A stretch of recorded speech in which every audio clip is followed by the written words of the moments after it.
আসসালামু আলাইকুম। তোমরা যারা ষষ্ঠ থেকে নবম শ্রেণীর শিক্ষার্থী আছো, তোমাদের ইংরেজি বিষয়ের মূল্যায়নের ফাইনাল রেজাল্ট কেমন হবে সেটা নিয়ে আজকে আমরা বিস্তারিত আলোচনা করব। বন্ধুরা, ধৈর্য সহকারে তোমরা দেখে নিবে, তোমাদের অন্যান্য বিষয়গুলোও দেওয়া হয়েছে। যারা দেখোনি তারা দেখে নিবে, আমাদের ইউটিউব চ্যানেলের ভিতরে রয়েছে।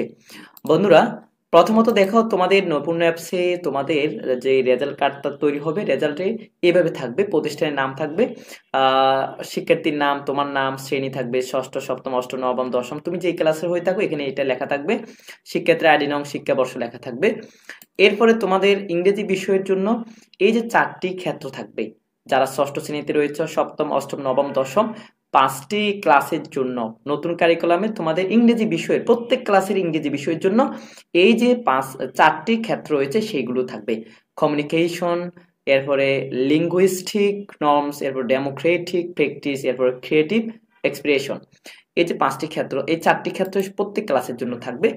আর এই 4টি ক্ষেত্রের মধ্যে এই যে এখানে 7টি ঘর রয়েছে, এই 7টি স্তর কিভাবে পূরণ হবে দেখে নাও। এই যে এখানে রয়েছে অনন্য, অর্জনমুখী, অগ্রগামী, সক্রিয়, অনুসন্ধানী, বিকাশমান, প্রারম্ভিক। এই 7টি স্তর কিন্তু তোমাকে এখানে পূরণ হবে। অর্থাৎ তুমি কমিউনিকেশনে এই 7টি স্তর যদি পূরণ থাকে বুঝবে তুমি অর্জনমুখী পেয়েছ। যদি 2টি পূরণ থাকে বুঝবে তুমি আহ বিকাশমান, এই যে আমি দেখিনি, এই যে বিকাশমান পেয়েছো, এই যে দ্বিতীয় 6 নম্বরটি বিকাশমান। এরপর যদি ধরো 3টি পূরণ থাকে বুঝতে হবে তোমাকে তুমি পেয়েছো সক্রিয়। অনুসন্ধানী, তুমি অনুসন্ধান পেয়েছো। 4টি হলো সক্রিয়।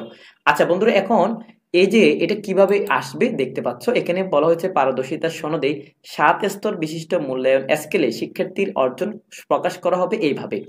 অর্থাৎ এখানে অনন্য থেকে এই যে প্রারম্ভিক পর্যন্ত 7টি স্তর আছে। এই যে তোমরা দেখতে পাচ্ছ, অনন্যর জন্য 7টা গড়ে পূরণ করা আছে, অর্জনমুখীর জন্য 6টি গড় পূরণ করা আছে, অগ্রগামীর জন্য 5টি গড় পূরণ করা আছে। এই যে তোমাকে এই যতটি গড় পূরণ করা আছে তুমি বুঝবে তোমার স্তর অত নম্বর। অর্থাৎ এই যে তোমার এখানে ইংরেজির কমিউনিকেশনে যদি তোমাকে বলা হয় তুমি ইংরেজি রেজাল্ট তোমার কি, তুমি বলতে হবে আমি ইংরেজি বিষয়ের কমিউনিকেশনে আমি অনন্য পেয়েছি। অর্থাৎ 7টা গড় পূরণ থাকলে তোমাকে বুঝতে হবে তুমি অনন্য পেয়েছো। এরপর যদি বলা হয় তুমি ইংরেজি রেজাল্ট কি পেয়েছো, তুমি বলবে আমি আমার ইংরেজি বিষয়ের মধ্যে 4টি ক্ষেত্রে দ্বিতীয় ক্ষেত্রটি আমি সক্রিয় পেয়েছি। অর্থাৎ সক্রিয় বলতে যদি তোমার এই জায়গায় 4টি গড় পূরণ থাকে। এখন বন্ধুরা, তোমাকে এই 4টি 1 থেকে 7 পর্যন্ত নামগুলো মুখস্থ রাখতে হবে: অনন্য, অর্জনমুখী, অগ্রগামী, সক্রিয়, অনুসন্ধানী, বিকাশমান, প্রারম্ভিক। এই 7টা স্তর তোমাকে মুখস্থ রাখতেই হবে। কারণ তুমি জানো এই grade A plus, A minus, D, B, C, তোমরা যে এরকম মুখস্থ রাখতে, এখন এগুলো মুখস্থ রাখতে হবে। তো এখানে অনন্য বলতে ধরো A প্লাস, আমরা বলি গোল্ডেন A প্লাস, এ মানে অনন্য এরকম। এরপর সবচেয়ে নিম্ন হচ্ছে প্রারম্ভিক।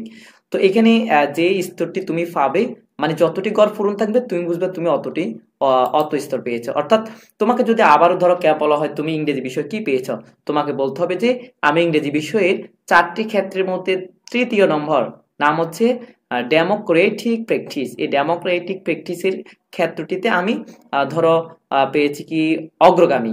অগ্রগামী বলতে কি দেখো, এই যে অগ্রগামী বলতে তোমার যদি 5টা গড় পূরণ থাকে তুমি অগ্রগামী পেয়েছ। অর্থাৎ তোমাকে এটা বলতে হবে। এখন এই যে অগ্রগামী, অনন্য, অর্জনমুখী এভাবে কিভাবে পেয়ে থাকে, এখানে দেখো নির্ধারিত শর্ত রয়েছে। তোমাদের শিক্ষকরা কিন্তু এই যে ফিআই গুলো দিয়ে দিবে। অর্থাৎ তুমি বৃত্ত পেয়েছো নাকি ত্রিভুজ না চতুর্ভুজ, তুমি কি পেয়েছো, তোমাদের এই বিষয়ে ফিআই পারদর্শী নির্দেশক কয়টি, তোমাদের শিক্ষকরা যখন এই যে নৈপুণ্য অ্যাপসের মধ্যে ইনপুট দিবে তখন কিন্তু ইনপুট দেওয়ার পরে এখানে এই যে পারদর্শী স্তর অনুযায়ী এখানে গড়গুলো পূর্ণ হয়ে যাবে। এই যে এই ক্ষেত্রগুলো ইংরেজি বিষয়ের যে 4টি ক্ষেত্র থাকবে, 4টি ক্ষেত্র এখানে তোমাদের শিক্ষকরা ইনপুট দেওয়ার সাথে সাথে এগুলো পূর্ণ হয়ে যাবে। নতুন অ্যাপসে এটা পার্সেন্টেজ হিসাব করেই পূরণ করে দিবে। এখানে দেখো পার্সেন্টেজ রয়েছে 0%, 25%, 50%, 100%, আবার -25, -50, -100।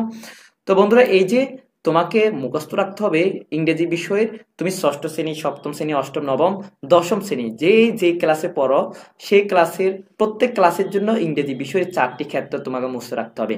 বন্ধুরা, এই জন্য তোমরা এখন এই ভিডিওটি শেষ করার পরে তোমরা এই 4টি ক্ষেত্র মুখস্থ করবে: কমিউনিকেশন, ল্যাঙ্গুইস্টিক নর্মস, এরপর হচ্ছে ডেমোক্রেটিক প্র্যাকটিস, এরপর হচ্ছে ক্রিয়েটিভ এক্সপ্রেশন, এই 4টি ক্ষেত্র তোমাকে মুখস্থ করে নিতে হবে। আর এই 4টি ক্ষেত্রের ভিতরে যতটি গড় পূরণ থাকবে তুমি বুঝবা তোমার অত, প্রত্যেকটা গড় পূরণ থাকলে তুমি বুঝবা তুমি অনন্য পেয়েছ, 5-6টা গড় পূরণ থাকলে তুমি অর্জনমুখ এভাবে করে পেয়ে থাকবে। বন্ধুরা আশা করি বুঝতে পেরেছো, এই হচ্ছে তোমাদের নতুন কারিকুলামের 6ষ্ঠ থেকে 10ম শ্রেণী পর্যন্ত, অর্থাৎ বর্তমান 9ম শ্রেণী, আগামী বছর 10ম শ্রেণী হবে। এই 5টি ক্লাসেরই তোমার ফাইনাল রেজাল্ট এইভাবেই গঠিত হবে। তবে তোমাদের জন্য যে মার্কশিট অর্থাৎ রেজাল্ট শিটটা দেওয়া হবে ষান্মাসিক বা বাৎসরিক, সেখানে কিন্তু তোমার এখানে শুধু ইংরেজি বিষয় থাকবে না, সেখানে ইংরেজি, গণিত, বিজ্ঞান 10টা বিষয় একসাথে এইভাবে শুরুতে এভাবে থাকবে নৈপুণ্য দিয়ে এইভাবে করে 10টি বিষয় দেখাও। বিষয় 10টা, বাংলা, ইংরেজি, গণিত, বিজ্ঞান, ডিজিটাল প্রযুক্তি, ইতিহাস, সামাজিক বিজ্ঞান, জীবন ও জীবিকা, ধর্ম, শিক্ষা, স্বাস্থ্য সুরক্ষা, শিল্প সংস্কৃতি, এই যে 10টা রয়েছে প্রত্যেকটা 10টা একসাথে তুমি পেয়ে যাবে। বন্ধুরা আশা করি বুঝতে পেরেছ। ভিডিও তোমাদের বন্ধুদের মাঝে বেশি বেশি শেয়ার করে দিবে। আমাদের চ্যানেলে নতুন হয়ে থাকলে চ্যানেলটি সাবস্ক্রাইব করে পাশে থাকবে।